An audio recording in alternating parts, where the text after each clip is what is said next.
Okay, we're going to talk about solving systems by substitution. If you go ahead, there are notes for this. These are examples. This note right here is in your folder, week 3.3. Go in that folder, find these examples, print these out before you get started. We only have 4 examples. This, like I said in the class today, this is a little more difficult concept than solving by graphing. This little sub-sandwich thing is kind of an interesting concept I've never used before, but I think it's actually pretty good. So let's go ahead and just jump right in and hopefully get this knocked out in about 10 or 15 minutes. All right. So the first thing is this. We have our system right here. This is our system of equation. Y equals negative 2 and 4x minus 3y equals 18. Now, here's the deal. On graphing, I told you guys to go ahead and solve for y first. We are not going to do that in this particular case. We're not going to solve for y unless we need to. So when we substitute, the best time to substitute is when you already know what a variable equals.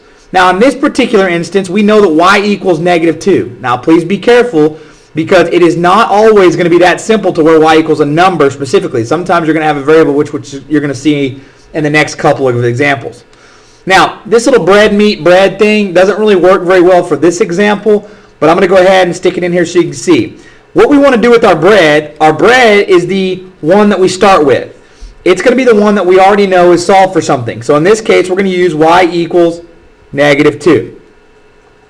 So what happens is we're going to take this y equals negative 2, and everywhere there's a y, we already know that equals negative 2. So I'm going to replace the y in this equation with negative 2 so that I can find the x.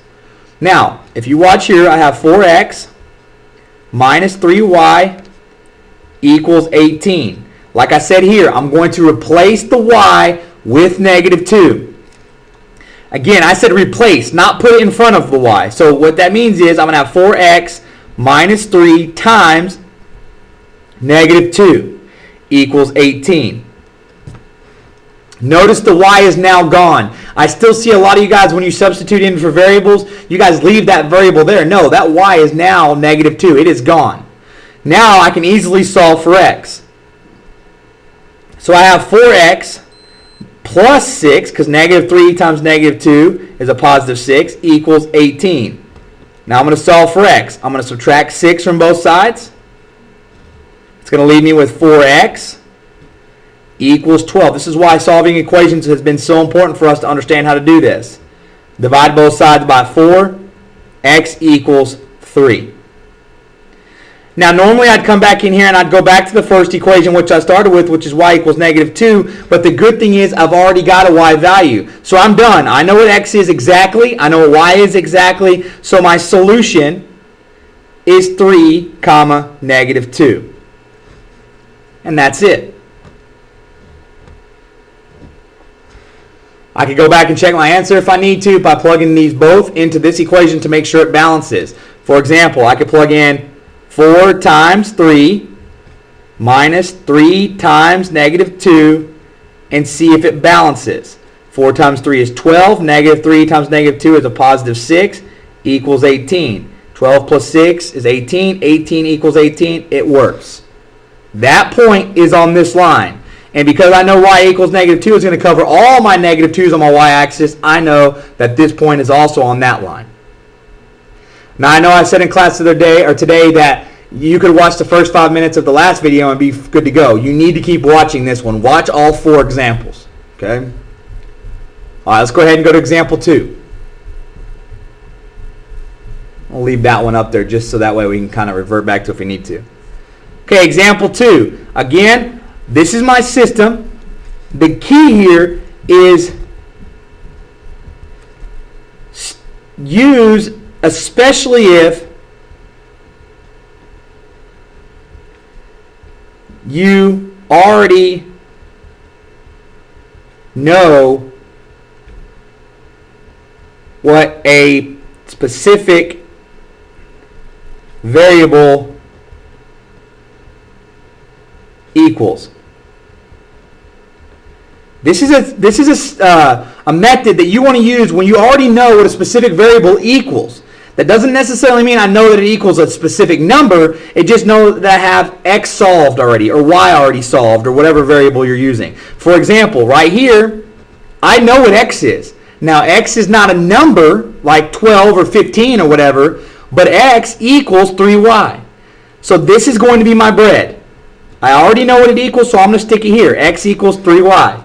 I need to take this, wherever there's an x, and plug it in for x up in this equation. So then I have my negative 7x. I've got to use the other equation. Minus 2y equals 46. Now I'm going to take this 3y and replace the 7x. So replace the x, not the 7x, just the x. So I have negative 7 now times 3y minus 2y equals 46. Notice how my x value is now gone. Okay, so let's go ahead and continue to work this out. Now we have one variable, so we can solve for y with no problem. Negative 7 times 3 is negative 21y minus 2y equals 46. Combine my like terms over here. Negative 21y minus 2y is negative 23y equals 46.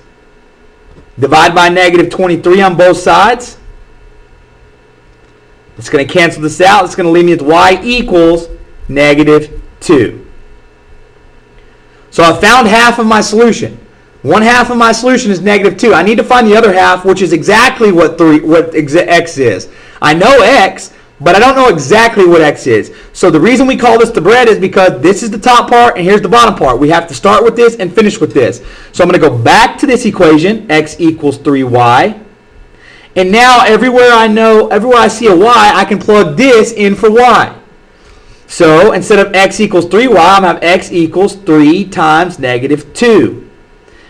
I'm substituting negative 2 in for y. Just like here, I substituted 3y in for x. That's why this method is called the substitution method. So now I have x equals 3 times negative 2, x equals negative 6. So now I know what x value is and my y value is. My point should be negative 6, comma, negative 2.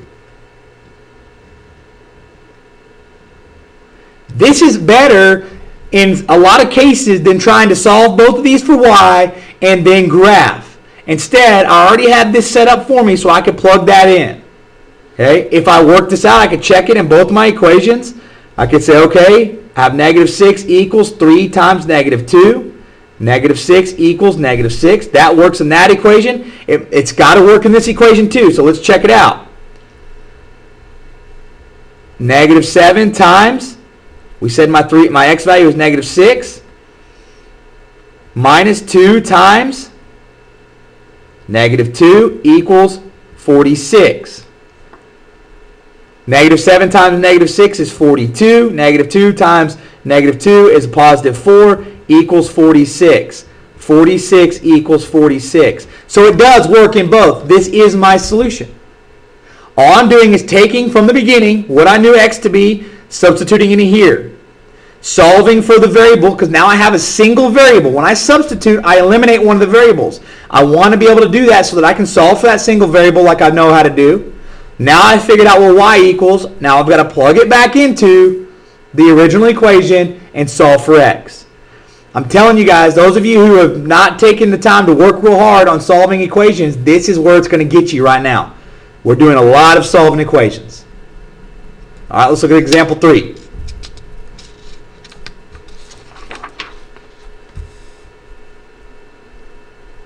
Okay, example 3 is y equals, here's our system, y equals x plus 1, negative 5x plus y equals 13. Again, I already know right here what y equals. It's not pretty. It's not y equals 5 or anything, but I know what it equals. That's going to be my bread. Y equals x plus 1. Anywhere I see a y now in the other equation, I can replace it with x plus 1.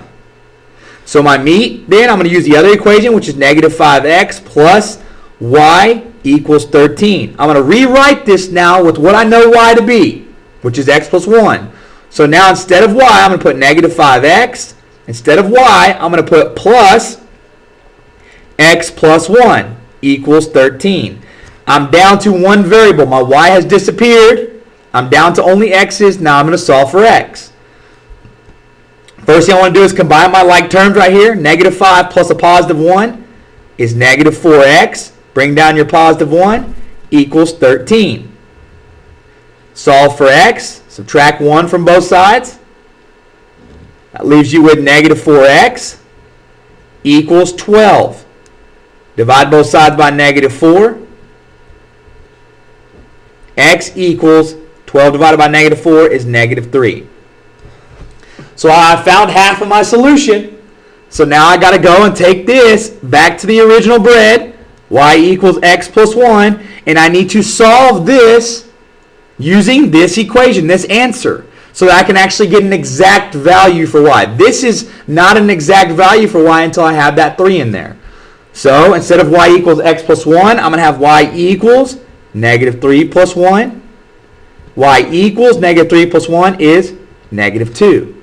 So my solution should be x comes first, negative 3 comma negative 2, xy. This should be my solution. Again, if I plug this in, I would have negative 2 equals negative 3 plus 1.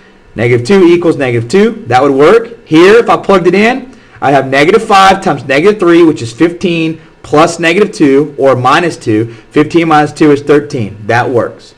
And again, I just checked that mentally, but you can do it on paper like we did in the last example.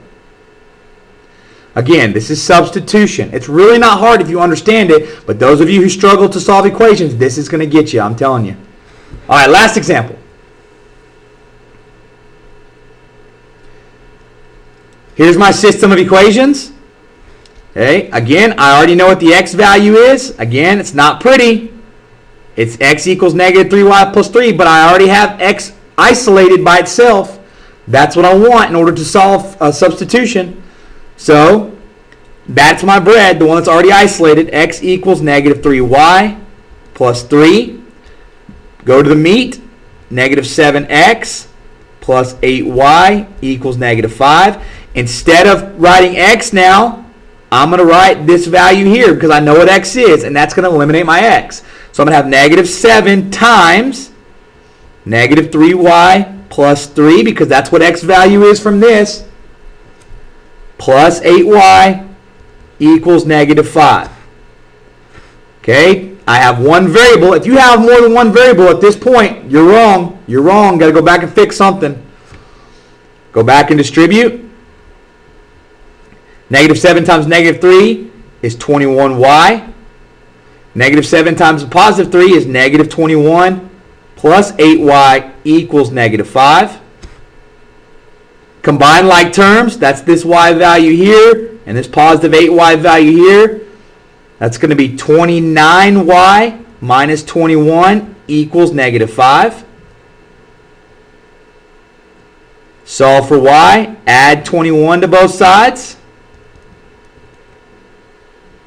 It's going to cancel here, leaving me with 29y equals negative 5 plus 21 is going to be 16. I guess it helps if I write that down. Divide both sides by 29, and you get 16 29ths. Again, at this point, I would check my calculator to see if it reduces so that we don't have any issues.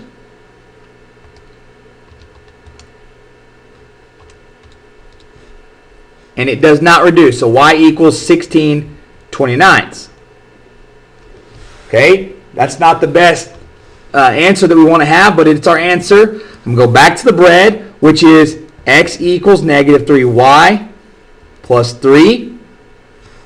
And I got to plug in that y value now because I know y specifically. So let's plug it in. X equals negative 3 times 16 29ths plus 3. X equals negative 3 times 16 is negative 48 divided by 29. Okay. It's going to be negative 48 29ths. It does not reduce. Plus 3. Again, in your calculator, Just do your calculator and add, and you're going to end up with x equals 39 over 29. Whoops, I don't want to box that because that's not my answer. That's the other half of my answer. So if I write this in coordinate form, it's going to be 39 over 29, comma, 16 over 29. And I know that's not a pretty answer. It's a big, ugly fraction. But hey, you are in high school now. That's going to happen on a regular basis. Hopefully you understand this. That's pretty much all there is to substitution. The reason I'm stressing that it's difficult is because it's not as easy if you haven't been very good at or haven't been very successful at solving equations. Just a reminder, we will have that test correction class in the morning at 8 o'clock, so be here when you can. All right? I'll see you tomorrow. Good luck.